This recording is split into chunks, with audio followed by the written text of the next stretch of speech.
You did it so fast, Ashley. I know there's a lot more you'd love to hear about her, so she'll be in the lab, so please stop by later and chit-chat afterwards. All right, to keep it moving, I'd like to introduce the panel really quickly, and then I'm going to turn it over to Alya and let her lead it away. So I'd like to introduce Alya Adamany Woods, who's the Executive Director of ChicagoNEXT. Many of you probably know her. She's our moderator. John Flavin from University of Chicago Polsky Center for Entrepreneurship. Ushma Kriplani, did I pronounce that right? Oh, I went out of turn. I looked at you wrong. I'm sorry. Alicia Löffler. And Ushma Kriplani from Argonne. And Laura Frerichs from the University of Illinois Research Park. So I'm going to let that go. You guys will have an opportunity to tell each other, or tell one another, tell the group. I am now a little scattered. Hello, take it down. A little bit about themselves and what they're working on, and we'll leave it to Alya. Thank you, Melissa, and good morning, everybody. Thanks for joining us for the first session of the day.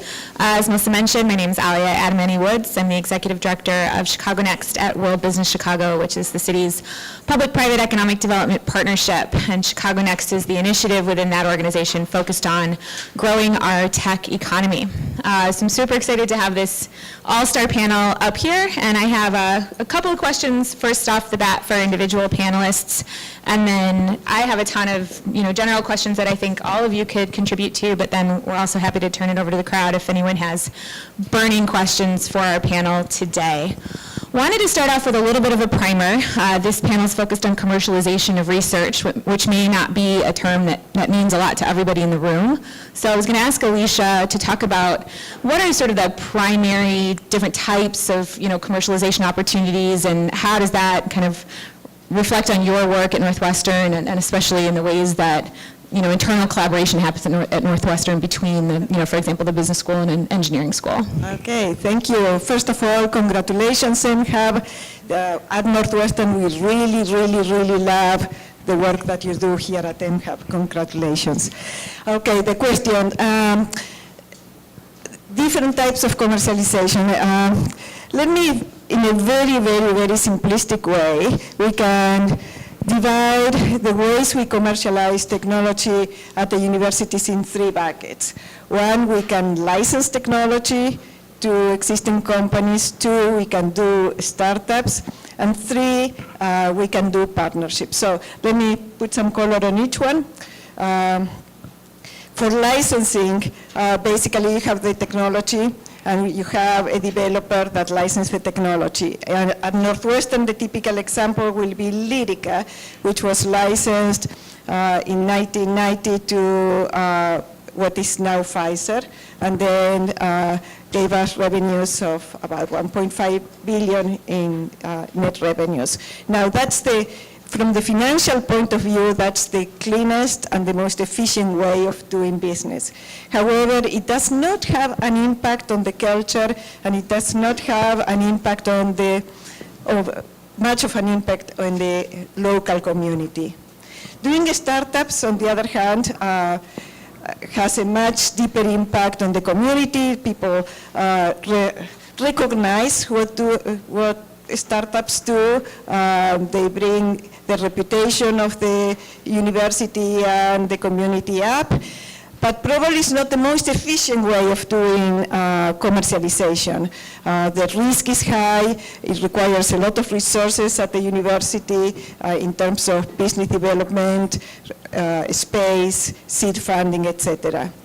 The way of commercializing, which I think is the most efficient way, is the partnering with companies. And in that way, that's where the magic happens. It's where you have the greatest innovations come at that intersection of academic industry. And that's where the highest efficiencies happen. We do what we do best in academia, with the help of the companies. Now, having a right partnership is very hard.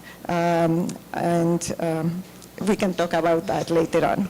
And there was a second part of the question. Just how you see that work happening within Northwestern, especially in the ways that your sort of business school and engineering school can work together. Yeah, so there are formal and informal ways in which we do collaborations. The formal ways, we have all sort of classes in which we have students from different schools going around the university looking at technologies to commercialize. We do have classes in the business school where we put intellectual property type of technologies in those classes for the students to develop. But So you touched on industry partnerships, which I think segues well into my question for Ushma. I mean, Illinois is home to over 30 Fortune 500 companies, and we have Chicago has the most diverse economy, nationally in terms of a city, in terms of the industries that are represented here. But many of those industries, I would say, are kind of legacy industries that are in need of disruption and innovation. So it would be great if you could talk a little bit about how Argonne serves those industry partners. What are the types of, what type of technical assistance, what resources, facilities you guys are able to provide those industry partners, and what are the challenges in kind of making those connections? So Argonne is a national lab. It's a little different than universities, but it happens to be the largest federally funded research and development institution in the entire Midwest. And it's been going on for a long time. So we understand the legacy piece, actually. What we are funded to do is a lot of very basic R&D, and then also a lot of applied R&D. And so since we span the gamut of technology readiness, we look to see how we can work with outside partners in a whole portfolio of ways. So on the very basic side, we do astrophysics and cosmology. And I was the one who moved. You okay? You all right? I think you should give him a call. All right, everyone watch the tape. I think the point of that is we're supposed to talk more directly into the microphones. yeah, I'll switch to this one. It's closer to me. So trying not to get any more people to trip over any more wires on my watch. Since we span the gamut of technologies and technology readiness levels, we also look at Argonne to see how we work with industry across a portfolio of different ways. So we love partnerships, as Alicia said. We try to work very closely with industry, both local, so we work with Caterpillar, we work with AbbVie, we continue to do so. We work with small companies and large ones.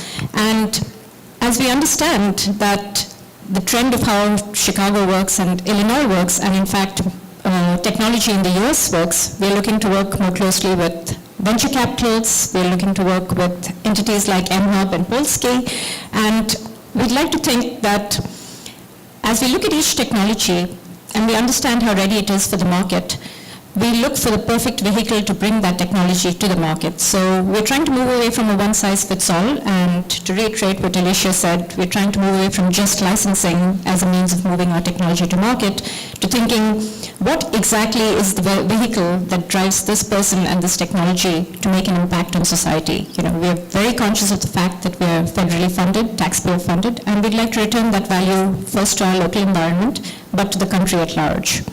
So there are a number of specific examples that I can think of. I can talk more about them later too, but ones that everybody I think has heard of are the fact that our lithium-ion batteries in the Chevy Volt and the Chevy Bolt. So that was done by partnership with LG Chem and with the Chevy to figure out exactly what sort of battery material they needed and then how to move it into a battery that they could use in cars that are on the road right now. And that's a combination of licensing, it's a combination of private funding, and it's a combination of co-development in our laboratories and in LG Chem's laboratories. And we're looking to make that kind of a motto for how we do everything. Pick the perfect vehicle, customize it as you need it, and then move that technology out to the market. That's great, thank you. John, I know University of Chicago partners with Argonne obviously very closely and has been, in a way, kind of transforming itself over the last few years. I think one could say, arguably, that institutions on the coast have been kind of more forward-thinking when it comes to commercializing research or entrepreneurship than historically our universities here in the Midwest have been, but it seems like the University of Chicago is really taking a crack at kind of changing that mode and model. Can you talk a little bit about what you've seen there in the time that you've been there and the kind of evolution of the different institutions and support for entrepreneurship? Sure, Alya. But first I want to acknowledge the day after International Women's Day. My wonderful women leaders here that are driving It is still the Women's future History of Month. Chicago's ecosystem. It's a pleasure and an honor to serve up here on this panel. Yeah, I think what we've really focused on within the Polsky Center at the University of Chicago is recognizing that Chicago itself is changing. It is now embodying many of the elements that are existing in more mature, innovative ecosystems like you find in Cambridge, Massachusetts, South San Francisco, Palo Alto, et cetera. What we've always had are great research institutions, diversified economy, great talent pool, universities cranking out great talent. In fact, you know, outside of Boston, we have the most number of students and universities in Chicago. So the talent pool has always been very strong. We've typically exported a lot of that talent when it comes to startups because most of the ecosystems that are most amenable to that type of tech talent have historically existed in other locations. But we've always been a producer of the right ingredients to be an innovation ecosystem. What was lacking in Chicago was a sense of urgency. And if you look at how Kendall Square in Cambridge was formed and how Palo Alto came to be, they were not always the ecosystems that they are today. They were in crisis, and they responded to that crisis by, over many years, becoming what they are. And Chicago, I would argue, for the first time since the fire in 1871, has hit that crisis a couple years ago in the Great Recession. And the Great Recession essentially was the catalyst that fired everything up, that created a new crucible within which these ingredients needed to come together. Talent increasingly is interested at the student level in experience. They're not satisfied with just education. They want to see, what am I going to do in the future? And they want to be an active participant in driving their own destiny. So entrepreneurship has taken on a greater value to students as they're moving down their pathway. At the university level, faculty are no longer satisfied with good scholarly outputs, producing a paper and doing great discovery. They want to make an impact by seeing their discovery get out there in the world and solve a problem. If it's a new drug, they want to see it cure a patient. And they're very active about how they steward their idea into the marketplace, way more than it ever used to be. And that also at the same time in the external marketplace, you have larger companies that are seeking this talent that exists here in Chicago, that are waiting to be disruptive, that are looking to universities for innovation and new models to bring new discoveries to the marketplace.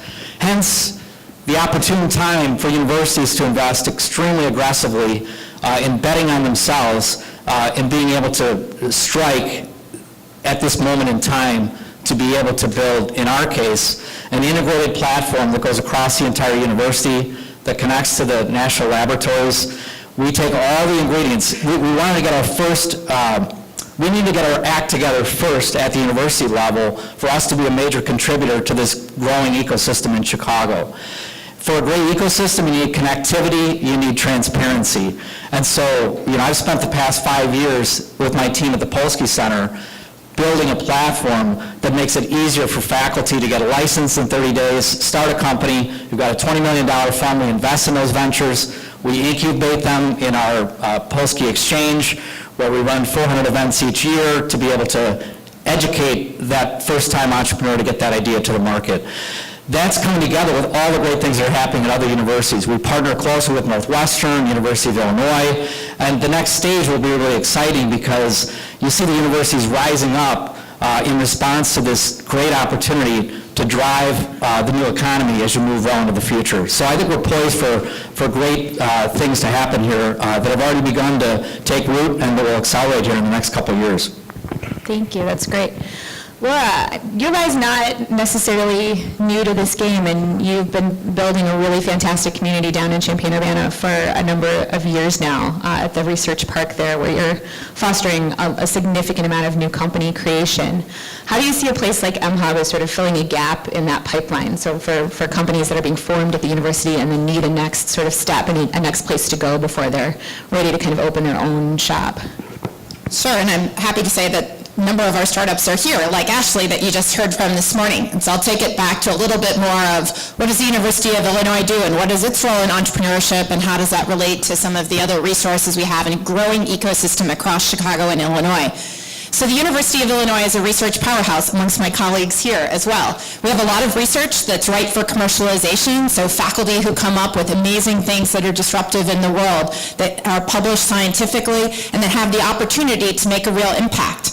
Many of those will choose the opportunity to take it in the form of a startup company. Increasingly, our young faculty see this as something they should do in parallel with being a researcher and educator, and to have an environment that supports that. So how do we give them entrepreneurs in residence, training, National Science Foundation, I-Corps format to learn about customers and what's relevant in the marketplace?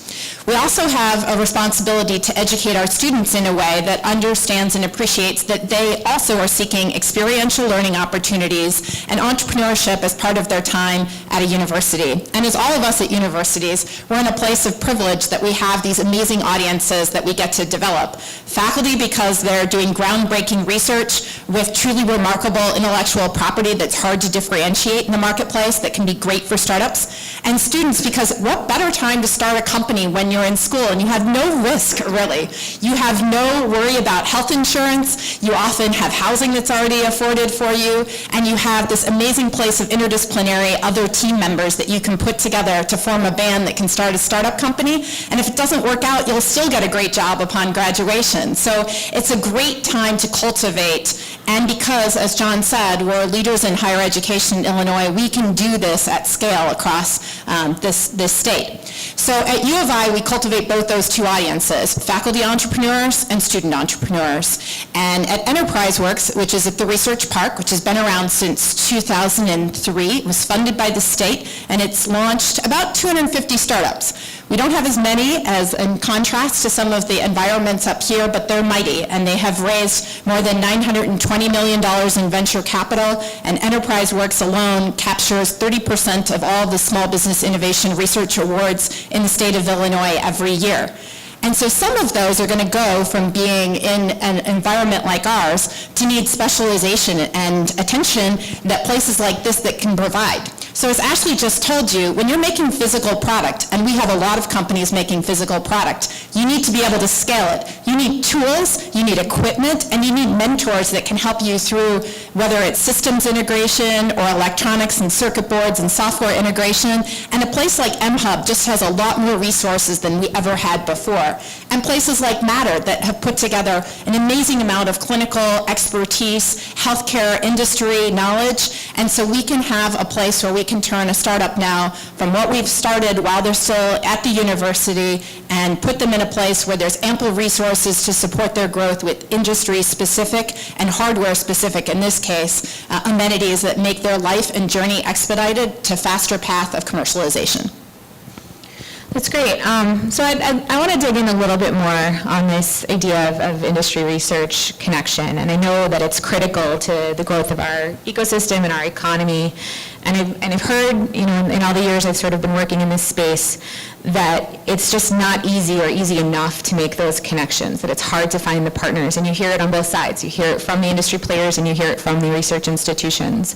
I'd love to hear a little bit more sort of frank insight about kind of what those challenges are and what you think we need to do to make those connections easier. And is there, a role for collaboration to play a bigger part in making that easier? Anyone? Go ahead, Alicia. Somebody else can start. I maybe just using a case study. I think from the standpoint of, again, going from idea to commercialization, the university needs to be in a position where it presents a very streamlined way interact with the marketplace. And historically, that's been a lot more complicated. So when industry wants to interact with the university, they don't know where to go. Do I speak with a professor? Do I talk to the dean? Do I talk to someone in tech transfer? There's so many doors that someone could walk in. And in this environment where historically a lot of those interactions tended to be philanthropic support types of opportunities or very specific one-off sponsored research relationships with one individual faculty member, that was an acceptable model. In the current environment where disruptive technologies can transform an industry, companies are interacting with universities at a strategic level. They are acknowledging that the new talent, the new ideas, the new intellectual property that's going to change their marketplace is happening within the university. And so they are entering into more strategic, longer-term collaborations that span the gamut of many different aspects of research. So an example for us is our partnership with AbbVie. It's a 5-year partnership. It's focused in the beginning around cancer immunology and provides a wealth of resources to our faculty, mainly in the area of problem sets. So one of the opportunities that industry brings to the university and faculty is understanding what are the problems in the world that need to be solved in a very practical way. And obviously then faculty can discover and develop things that they can bring to that. So the university then needs to be a lot more thoughtful about how it provides a concerted front, a one-stop shop, an easy, elegant front door to the marketplace to make it easy to get a licensed partnership, access talent, invest in a startup. It's up to the university to be as efficient as possible to make that happen in this environment where those kinds of transactions will become more prevalent. So I think we'll see a lot more of that activity happen, but on our side of the fence, we need to be a lot more organized in understanding how to go to the market with the right kinds of things. Okay, so there are easy solutions and there are difficult solutions. The easy solutions are the ones that involve capital, creating spaces to get together or funds that will encourage the collaborations, etc. The most difficult but more long-lasting solutions are the ones that involve culture and policies, etc. And so what we need to learn in both places, both in academia and industry, is how to encourage that culture of understanding that applied research feeds basic research and basic research feeds applied research and commercial research. Once you have your understanding, then things fall into place. But understanding that both areas add incredible value, we need policies that will allow the free flow of information among industry and academia, and the recognition that yes, there is a lot of intellectual property issues, but we need to have that free flow of information to be able to really innovate. And those are the really, really hard solutions that to increase our collaborations with the industry. I've learned my lesson from the last time. So one of the challenges that I think is actually, a culture change for Argonne at least, is for us to think, does our basic research actually lead to things that can move out to industry to do things that they weren't intended to do in the first place? And then on the other side, the challenge is that we do some very applied research. We know exactly where it's going to go. It's going to go into a battery that's going to drive a car. It's going to be a new kind of manufacturing technology. We know exactly what it's going to do. But despite that, there are missing pieces, and we're not funded to think in terms of those missing pieces. So how do we effect a culture change among our people that even though they're delivering to the requirement that DOE asked them to do and doing it excellently in most cases, how do we think through that little gap that gets us to make an impact with our industrial partner?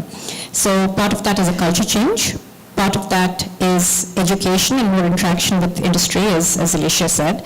And to that end, at Argonne at least, we're trying to put in place some education programs. So those education programs are, more entrepreneurship focused. We are now a national lab with an incubated type system in-house for the last 3 years. And we work closely with mHUB, with Polsky, and with other partners to try and make sure that people are thinking in terms of the end stage of their work rather than the early stage of their work. And we want to do this without taking their focus away from the deep domain expertise in science and technology that they have. But flame spray pyrolysis, for example, it's a manufacturing technique that has really fundamental science principles that need to be figured out. At the same time, it can make at scale materials that are commercially applicable. And thinking through that gamut and doing it in less than the 10 to 15 years that would traditionally take is where we see the culture change in the education can bridge the gaps that are currently in place. So as we think, 10 to 15 years is too long to wait for something to come to market. So how can we reduce that time to 3 years or to 5 years? And part of that is education, part of that is working more closely with industry, and part of that is basically trying to educate our funding sponsor, DOE, exactly how their basic science dollars feeds to the economy in Illinois and the United States. So as we think of DOE's role, part of their mission is U.S. competitiveness. This means making U.S. industry more competitive in the world.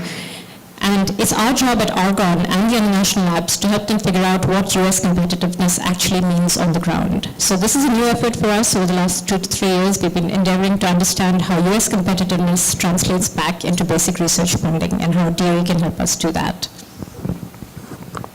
I'll share some different flavors of industry engagement with the university. So one maybe gets to what Alicia was saying of grand challenges, or John, of how we think about big ideas that can happen with industry partnerships coming together with university. So in our case, a good example has been with Abbott, local Chicagoland company that did a grand challenge with the university to think about what you eat and nutrition and food ingredients and how they impact cognition and memory. So that's something that you maybe can't do with just a few researchers, and where industry and university working together can come up with something big, something that already has impact on their products that are on the shelf and is being marketed now in collaboration with the University of Illinois. But that's not the formula that works for everybody, and a lot of companies need to start smaller. So there are many ways that you can work with our faculty. One of those is that you might even think about just working with faculty as a beginning piece as consultants. It's kind of amazing in a university of the autonomy that faculty have. They have 80% appointments in most cases, which means they have 20% freedom, unlike most employees in the landscape of employed professionals, to do other things. Sometimes they do startups, sometimes they consult others, sometimes they use that for other activities that they see fit. Consultants are a way, though, that you as industry can engage with a faculty member, usually own the IP, and try each other out to see what the contributions might be that you can have towards a shared success. And we have a lot of great examples of that, even proprietary models being developed together, faculty consulting students that are working inside of companies to make sure that they're doing an approach that is scientifically or computationally sound. Another type of engagement that we have has been increasingly with student experiential opportunities. So industry wants to work with our students, and they can do that with senior design sponsorship of courses. They can do that through programs like City Scholars up here in Chicago, where they can have a student as a fellow for a semester here in Chicago that's working for them. They can do that in the Research Park, where we have 30 large publicly traded companies employing students year-round, and they can do that in a lot of scrappy ways too, sponsoring programs like Hack Illinois, that's the biggest hackathon in the country that happens at U of I and has a ton of corporate sponsors, and that's a student-led activity. So sometimes we have to remember as a university, it's not through us. We don't always have to be in charge of it to be an effective corporate engagement that fulfills what a company needs in their quest towards commercialization. And then the fourth I'm just going to come back to would be thinking about startup engagement. And so in a place like this that's leading startup companies, that ability for industry to work with startups is really essential as an early customer or as a strategic investor. And some great examples we've had have been at a company called Agriball that's now raised $15 million in venture capital, but we credit that to some companies that took a gamble on them. One in Illinois was 88 IBM became an early investor in their technology, so they took a venture stake in the business, but they also integrated it into their crop insurance business for precision agriculture, being able to help their customers and growers to be more effective. They also worked with AB InBev, a big beer company in the world, to make barley be able to be produced more efficiently all around the world by using better traceability and ag technologies, and they've helped Unilever. So now when you buy mayonnaise, you can know whether it had sustainable farming practices used as part of that process. So those are just examples of how maybe a startup works with large industry in an effective way to achieve both their aims. Thank you. Switching gears just slightly, I wanted to ask you all how important you feel the talent pipeline is to success in commercializing research. So whether it is student attraction, retention, or postdocs, or faculty, how much does that play a role at your institutions in success and long-term kind of sustainability? Talent is the key fuel for any university at both the student level and the faculty level. And when you look at what students demand, they're looking for an opportunity to practice. They're looking for a pathway that they see themselves out in the future, and oftentimes that means they want to be involved in some form of entrepreneurial activity. By the same token, faculty, to get the rock star talent to come and join a university, which from the University of Chicago's perspective, they're looking at their long-term eminence. And so to look out 20 years and say, where do we want to be? How do we hold on to, if not grow, our brand in the future? It's all going to rely on how we can attract and retain the best faculty and student talent. But as I said earlier, increasingly, that top talent wants to go to a place where they can do more than just basic research. They want to take it steps further than that. They want to start a business, or they want to do a big partnership with an outside company. They want to have the opportunity to interact with the marketplace, to see their discovery make it to impact. So impact is such a big thing to attract that type of faculty individual. Case in point for us, I think we've demonstrated momentum that we're moving in this direction, that we're a place that invites innovation and entrepreneurship by creating this platform and welcoming and celebrating entrepreneurial risk-taking at the university level. We reached out and were able to recruit in Mike Franklin, who's our new chair of computer sciences. Mike was chair of computer sciences at Berkeley, one of the top 3 computer sciences programs in the country. Why leave there? I mean, why leave there you've got it made? He came to Chicago, not just because of the University of Chicago, but because of Northwestern, because of UIUC, because of UIC, because of IIT. He saw an ecosystem that was beginning to wake up, and he wanted to be part of that, and so now he's our chair of computer sciences. He's hiring 20 new faculty, and all of them are going to look a lot like him in terms of the types of things he's interested in, and that could be a her, by the way. But my point is, to profile the individual is they want to not just do good computer sciences, they want to apply it, they want to start a company, and Mike will help convince them that this is a place where you can do that. So talent is the key ingredient to maintain and grow eminence for a university. I will say the same thing. Talent, talent, talent. Talent attracts talent more than anything else, more than funding or money, etc. Students now, they want to change the world, and entrepreneurship is one way of changing the world, and that's why we encourage entrepreneurship and innovation and commercialization. For faculty, one way to lead, you want all faculty members to be leaders, and to be leaders you have to be leaders in your field, which implies not only within the university but impact in the world. It is not a coincidence that the best entrepreneurs and the best people commercializing happen to be also the best academically. The National Academy of Science people are very entrepreneurial. Our Nobel Prize, Fraser Stoddard, has 3 companies. Chad Merkin has 3 companies, he's in the National Academies, and so on and so on.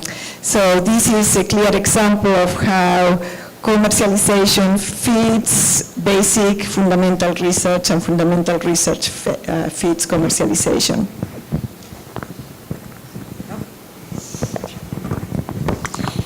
So to reiterate what John and Alicia said, and I suspect Laura's going to say too, talent is what drives everything around technology and, in fact, GDP, both here and across the country, across the world. So at Argonne, since we don't have a student population, we do wonder how we contribute to the education pipeline. And how we do it basically is through attracting to our lab a huge number of postdocs every year who, more often than not, want to be entrepreneurs and then come out to the community and do so.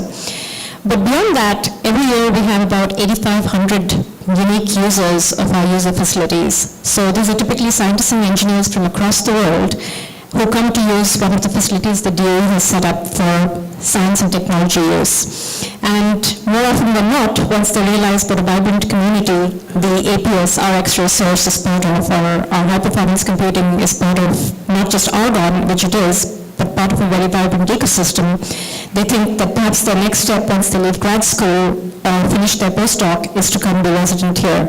And this is something that we realized over time is kind of a second-order effect to how we're affecting the local pipeline, just by attracting people to the user facilities and then feeding them back out into the local ecosystem. So it's hard to have a conversation where talent doesn't come up when we're working with industry. This is the number one driver of why they want to work with universities in many cases that I'm in conversations, at least. Alicia, it may be different given what your role is. So talent's king, and a lot of times they're figuring out how to get a competitive edge because they realize without tech talent, they will not be disruptive and they will not make advances as fast as they could. So at the University of Illinois, we are very well embedded within the Chicago ecosystem. Of 240,000 alums from UIUC, 99,000 are in the Chicago metropolitan area. So no other university in the Midwest is even close to those numbers as I pulled them from our Big Ten peers recently. To give some example, like of Michigan alums, there are about 16,000 MSU alums, about 18,000, Wisconsin about 22,000 alums. So a lot of UIUC, but I think we have a lot of room to grow among some of our other regional universities that we need to draw upon as well. But another thing that we can do in the Midwest is think about creative skills.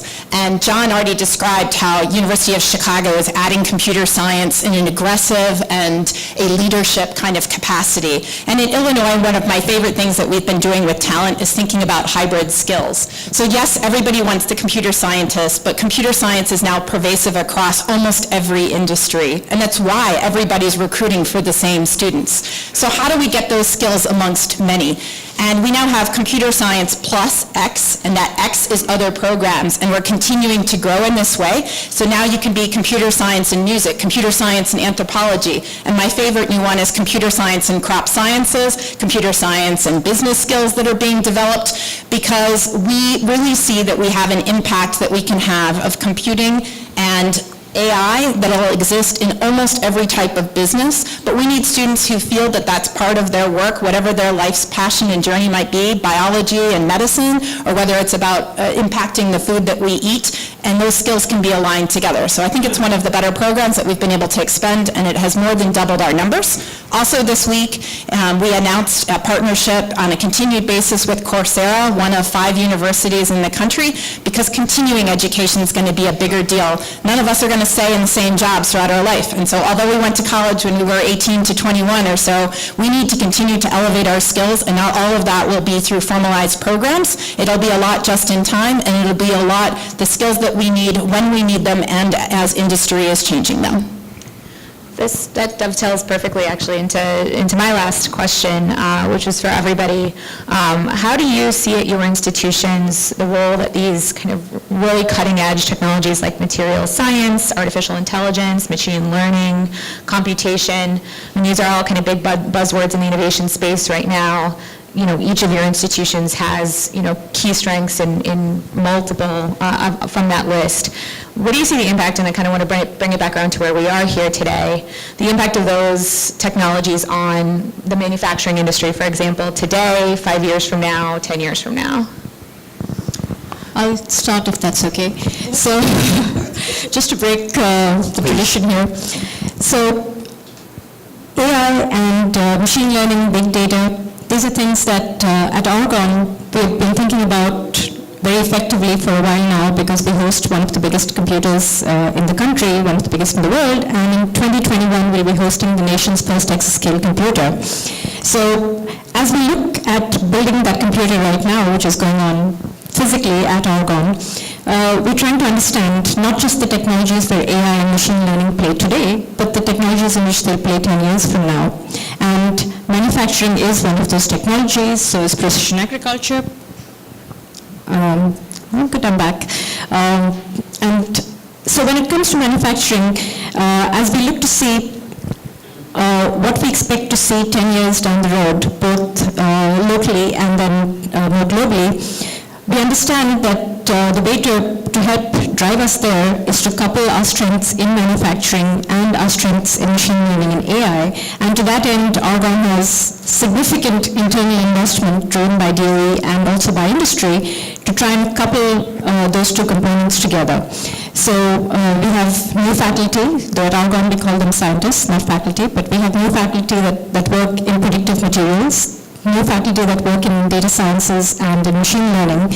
And a lot of this focus is not for what would have been our traditional strengths like cosmology or astrophysics, but it is to look to see how a model material can be conceived in a computer, how its properties can be defined and predicted within a computer, and then how we can make that material at scale, starting from the sub-milligram level that the lab makes, all the way to the kilograms that you need to test in a company somewhere, all within the span of 3 to 5 years from conception to pre-production levels. And we're very excited that we can, think ahead to these things and then to this future state of manufacturing coupled with machine learning, and will help to make it happen.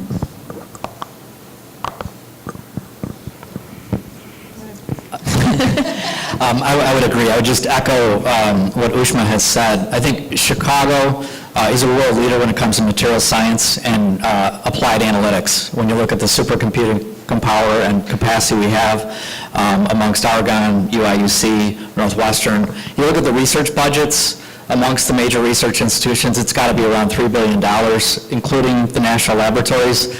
That rivals, if not beats, any other innovation ecosystem here in the U.S. and around the world.